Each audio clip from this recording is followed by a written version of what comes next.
ওই মেশিন কই পাওয়া যাবে রে? মেশিন কি এর মেশিন? টাকা গুণনের মেশিন কই পাওয়া যাবে? ক যত টাকা লাগে কিনবো। টাকা গুণনের মেশিন দিয়ে আপনি কি করেন?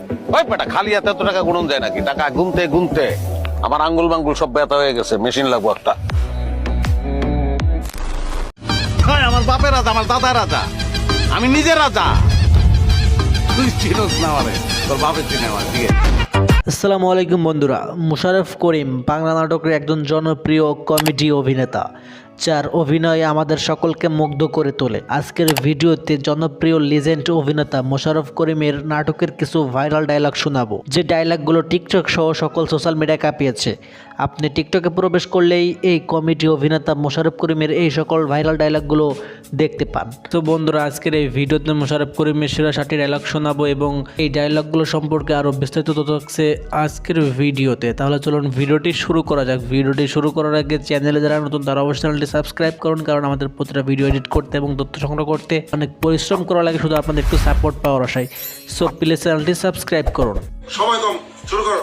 সো গাইস, এই তালিকায় নাম্বার 1-এ রয়েছে মোশাররফ করিমের এই জনপ্রিয় ডায়লগটি, যে ডায়লগটি টিকটক সহ সকল সোশ্যাল মিডিয়ায় কাঁপিয়েছে। তাহলে চলুন প্রথমেই মোশাররফ করিমের একটি জনপ্রিয় ডায়লগ শুনে আসা যাক। আমার বাপের রাজা, আমার দাদার রাজা, আমি নিজে রাজা। তুই চিনোস না আমারে, তোর বাপের চিনে আমার। ঠিক আছে। সো বন্ধুরা, মোশাররফ করিমের এই জনপ্রিয় ডায়লগটি নেওয়া হয়েছে রাজা মাস্তান নাটক থেকে। এখন পর্যন্ত 2 বছরে 6.1 মিলিয়নের বেশি ভিউজ রয়েছে। সো বন্ধুরা, মোশাররফ করিমের এই ডায়লগটি আপনার কাছে কেমন লেগেছে অবশ্যই কমেন্ট করে জানাবেন। এছাড়াও যারা রাজা মাস্তান নাটকটি দেখেছেন, নাটকটি আপনার কাছে কেমন লেগেছে অবশ্যই কমেন্ট করে জানাবেন। আর যারা এখনও নাটকটি দেখেননি তারা অবশ্যই ভিডিও ডেসক্রিপশন বক্স থেকে রাজা মাস্তান নাটকটি দেখে আসতে পারবেন। সো গাইস, এই তালিকায় নাম্বার 2-এ রয়েছে হাবিবুল ও একটি ভয়ঙ্কর প্রেম নাটকের একটি জনপ্রিয় ডায়লগ। তাহলে চলুন এই ডায়লগটি শুনে আসা যাক। দরকার নাই মেয়েদের ভালোবাসার, আমার দরকার নাই। আমি সমুদ্রে ঝাঁপ দেবো, হাঙ্গরের লোকে প্রেম করবো, হাঙ্গরে ভালোবাসবো, হাঙ্গরে ধরাই দেবো, তাকে কমু আমার সো গাইস, মোশাররফ করিমের এই জনপ্রিয় ডায়লগটি নেওয়া হয়েছে হাবিবুল ও একটি ভয়ঙ্কর প্রেম নাটক থেকে। সো বন্ধুরা, এই ডায়লগটি আপনার কাছে কেমন লেগেছে অবশ্যই কমেন্ট করে জানাবেন। সো গাইস, এই তালিকায় নাম্বার 3-এ রয়েছে মোশাররফ করিমের একটি অ্যাটিটিউড ডায়লগ। তাহলে চলুন মোশাররফ করিমের একটি জনপ্রিয় অ্যাটিটিউড ডায়লগ শুনে আসা যাক। ওই মেশিন কই পাওয়া যাবে রে? মেশিন কি এর মেশিন? টাকা গুণনের মেশিন কই পাওয়া যাবে? ক যত টাকা লাগে কিনবো। টাকা গুণনের মেশিন দিয়ে আপনি কি করেন? ওই বেটা খালি হাতে এত টাকা গুণন যায় নাকি? টাকা গুনতে গুনতে আমার আঙ্গুল মাঙ্গুল সব ব্যথা হয়ে গেছে। মেশিন লাগবো একটা। সো গাইস, মোশাররফ করিমের এই অ্যাটিটিউড ডায়লগটি আপনার কাছে কেমন লেগেছে অবশ্যই কমেন্ট করে জানাবেন। সো গাইস, এই তালিকায় নাম্বার 4-এ রয়েছে মোশাররফ করিমের একটি জনপ্রিয় নাটক চাটাম ঘর নাটক থেকে নেওয়া একটি জনপ্রিয় ডায়লগ। তাহলে চলুন চাটাম ঘর নাটক থেকে নেওয়া একটি ডায়লগ শুনে আসা যাক। মানে ওই যে ফুটবলার আছে না, এমবাপ্পে, এমবাপ্পে, হ্যাঁ হ্যাঁ হ্যাঁ, কালা এমবাপ্পে। বিষয়টা একটু গোপন আছে, হালকা গোপন থাকার কারণ হচ্ছে খুব গরিবের পোলা ছিল, অভাবী ছিল। অভাবে সব আপনার চুরি করতো ছোটবেলায়, আর চুরি করতো আর ধরতে গেলে দৌড় দিত, এমন দৌড় দিত আর জীবনে কেউ ধরতে পারে না।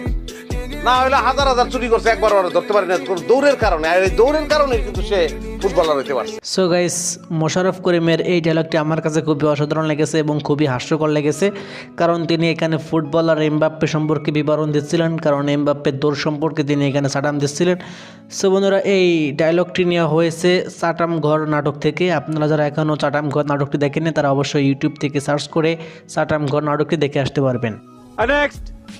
সো গাইস, এই তালিকায় নাম্বার 5-এ রয়েছে মোশাররফ করিমের আরও একটি জনপ্রিয় ডায়লগ। তাহলে চলুন মোশাররফ করিমের আরও একটি জনপ্রিয় ডায়লগ শুনে আসা যাক। আপনি আমার প্রেমে পড়ছেন? জি।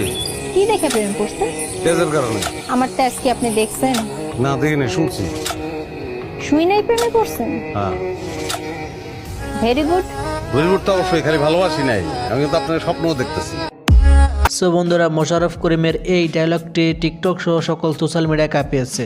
এমনকি টিকটকে প্রবেশ করলেই প্রথমেই এই ডায়লগটি চলে আসতো এবং এই ডায়লগটি দিয়ে টিকটকে অনেক ভিডিও তৈরি হয়েছে এবং অনেকেই জনপ্রিয়তা পেয়েছেন মোশাররফ করিমের এই ডায়লগটিতে লিপসিং করে। সো গাইস, এই তালিকায় নাম্বার 6 রয়েছে মোশাররফ করিমের আরও একটি অ্যাটিটিউড ডায়লগ, যে ডায়লগটি টিকটক সহ সকল সোশ্যাল মিডিয়া কাঁপিয়েছে, এমনকি এখনও টিকটকে প্রবেশ করলে এই ভিডিওগুলো আমাদের সকলের সামনেই আসে।